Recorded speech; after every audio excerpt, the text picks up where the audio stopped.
Lorsqu'en 1951 paraît Fondation, Isaac Asimov n'a que 31 ans, mais il vient déjà de poser la première pierre de ce qui deviendra l'une des plus vastes constructions intellectuelles de la science-fiction. Fondation n'est pas simplement un roman, c'est un projet de civilisation. Inspiré à la fois par l'histoire de la décadence et de la chute de l'Empire romain d'Edward Gibbon, et par la foi d'Asimov dans la puissance de la raison scientifique, le cycle imagine un avenir où la science du comportement collectif, la psychohistoire, permettrait de prédire l'avenir à l'échelle des empires. Ce n'est pas encore une intelligence artificielle au sens technique que nous connaissons aujourd'hui, mais c'en est l'ancêtre conceptuel, une machine abstraite faite de statistiques, d'équations et de calculs probabilistes, capable de simuler la destinée humaine. La psychohistoire, c'est la promesse qu'en combinant raison, mathématiques et données, l'humanité peut anticiper ses propres effondrements et les éviter. Le premier tome, simplement intitulé « Fondation », s'ouvre sur la planète Trantor, cœur de l'Empire galactique. Une planète métropole entièrement recouverte de métal, où vivent 40 milliards d'êtres humains, un symbole vertigineux d'organisation, de centralisation et de contrôle. Mais derrière cette perfection apparente, Asimov installe dès les premières pages le vertige du déclin. Un empire immense, hyper bureaucratisé, usé par sa propre inertie. C'est Rome avant la chute, mais transposé dans le cosmos. C'est dans ce décor qu'apparaît Hari Seldon, le savant fondateur de la psychohistoire. Seldon n'est pas un prophète mystique, il est un mathématicien, un statisticien, un homme de science. Pourtant, son œuvre relève presque du divin. Il veut prédire l'avenir collectif des peuples. Son modèle est si précis qu'il lui permet d'annoncer une catastrophe, la chute inévitable de l'Empire dans un effondrement de 30 000 ans de barbarie. Mais il propose une alternative, créer une fondation, un foyer scientifique chargé de préserver le savoir humain et de réduire cette période chaotique à 1000 ans. Ainsi naît la Fondation, installée à la périphérie de la galaxie, sur la planète Terminus. Une colonie minuscule, sans ressources naturelles, mais dotée du plus grand capital que puisse posséder une civilisation, la connaissance. Le premier volume de Fondation n'est pas un roman linéaire. Il s'agit d'une série de récits liés, chacun se déroulant plusieurs décennies après le précédent. Chaque époque correspond à une crise seldonienne, une étape critique où la jeune Fondation doit survivre grâce à son intelligence collective. On passe ainsi de l'époque des savants exilés à celle des marchands religieux, puis des marchands technologiques. À chaque génération, la Fondation utilise une forme différente de pouvoir fondée sur le savoir. D'abord la science, ensuite la foi, la technologie déguisée en religion, enfin l'économie. Asimov construit ici une véritable dialectique du savoir. La connaissance se réinvente selon les conditions du temps, comme si elle-même possédait une forme d'intelligence adaptative.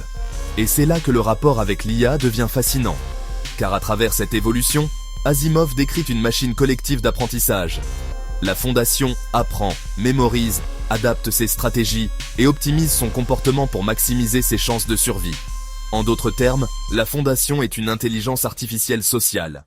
La psychohistoire de Seldon repose sur une idée simple et géniale. À grande échelle, les comportements humains deviennent prévisibles. Les individus sont imprévisibles, mais les masses obéissent à des lois statistiques. C'est exactement la logique des modèles de machine learning d'aujourd'hui. Impossible de prédire chaque action individuelle, mais possible de dégager des tendances globales, des probabilités d'événements à partir d'un volume massif de données. Asimov a donc anticipé, bien avant les ordinateurs modernes, le principe fondamental de l'IA statistique, le pouvoir de la donnée agrégée. Seldon, c'est le premier data scientist galactique. Mais il y a plus. La psychohistoire ne sert pas seulement à prédire, elle sert à orienter le futur. Par la création de la Fondation, Seldon cherche à influencer la trajectoire historique pour minimiser le chaos. C'est la première notion de gouvernance algorithmique. Un système social dirigé non par des rois ou des croyants, mais par un programme de calcul rationnel. Si l'on transpose cela au XXIe siècle, nous sommes confrontés à un dilemme similaire. Nos sociétés s'appuient de plus en plus sur des systèmes prédictifs, économiques, politiques, climatiques, sécuritaires. Nous ne sommes pas loin d'une psychohistoire réelle. Google, Amazon, ou les systèmes de gestion étatique s'appuient sur des modèles comportementaux pour orienter nos choix, anticiper les tendances, voire prévenir des crises. Ainsi, Fondation ne parle pas du futur, il parle de notre présent. Dans le monde de Fondation, l'homme devient une variable statistique. Asimov, en scientifique rationnel, ne nie pas la liberté individuelle, mais il la relativise. Le libre arbitre subsiste, mais noyé dans un océan de comportements collectifs. De même, dans le monde moderne, l'IA ne supprime pas nos choix, mais les rend prévisibles, mesurables, exploitables. Nos désirs sont traduits en données, nos actions en modèles, nos intentions en probabilités. Le paradoxe de Fondation, c'est que la prédiction du futur exige le secret. Si la population savait qu'elle est prédite, le modèle s'effondrerait. C'est une idée profondément moderne. La transparence totale détruit la stabilité d'un système prédictif. Asimov devine déjà la fragilité des modèles autoréférentiels, un thème que les chercheurs en IA affronteront bien plus tard, celui des boucles de rétroaction, où les prédictions influencent les comportements et donc invalident leurs propres calculs. Le personnage de Harry Seldon est presque une métaphore de l'intelligence artificielle elle-même. Il n'est pas là, et pourtant il dirige tout.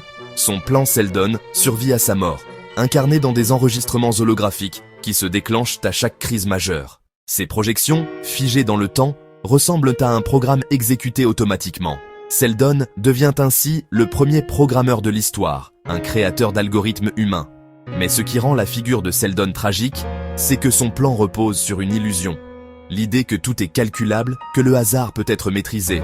Or, la suite du cycle, dans Seconde Fondation et plus tard Fondation et Terre, montrera les limites de ce rationalisme. Asimov finira par introduire un élément irrationnel, un facteur humain irréductible, l'imprévisibilité de la conscience.